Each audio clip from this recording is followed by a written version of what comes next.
Rich Franklin and Perilous Planet caught my attention because I've always had an interest in how people respond to natural disasters.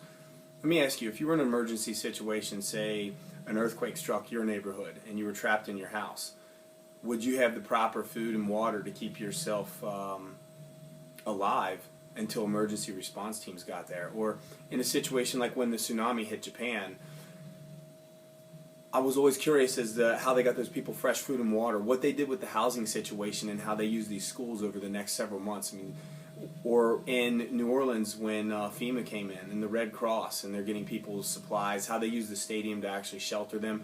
It's always been a big interest to me how society in general responds to these natural disasters. I have a little bit of experience with natural disasters. I'll tell you one story.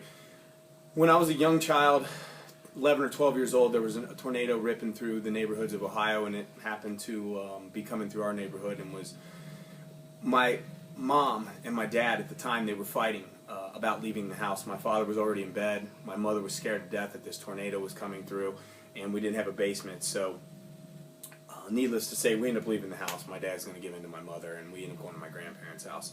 And after the tornado had passed, we had come back a couple hours later.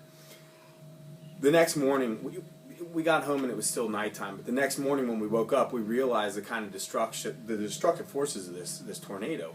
It didn't do anything to our house, but it had actually leveled some of the houses in the neighborhood, and at the same time it had basically picked our entire tool shed up, moved it around, did some damage to the trees that were in the area. Some of them fell down on the cars and whatnot. So I have a little bit of experience with natural disasters. I'm a very adventurous person. I've done a couple AT hikes, just 4 or 5 day hikes, 40-mile-ish range.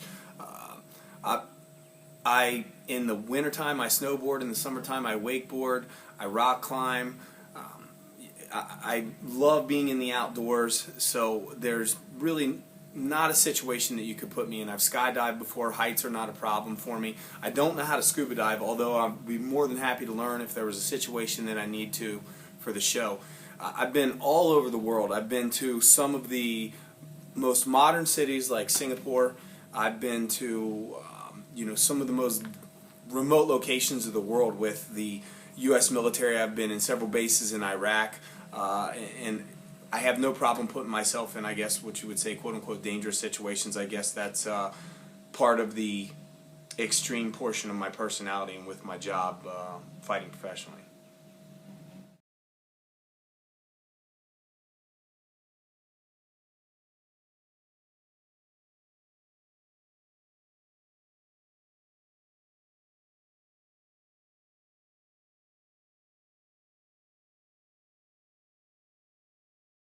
I'm not afraid to be in the middle of a tornado. I'm not afraid to be in the middle of a hurricane. I'm not afraid to go near an exploding volcano.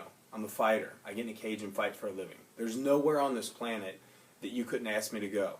And I think that the fact that I used to teach high school mathematics, the educated side of me, adds some credibility to my hosting for this job. We live at the mercy of Mother Nature. In a world where disasters can strike without warning and leave death and destruction in their wake. From the terrifying frenzy of a killer twister and the explosive power of a volcano to the unbridled fury of a firestorm and the awesome rage of a deadly avalanche. At any point in time, in a heartbeat, everything can change. In an instant, our world can be turned upside down and life and death can hang in the balance. No one is safe from the relentless and unforgiving forces unleashed when nature suddenly spins totally out of control.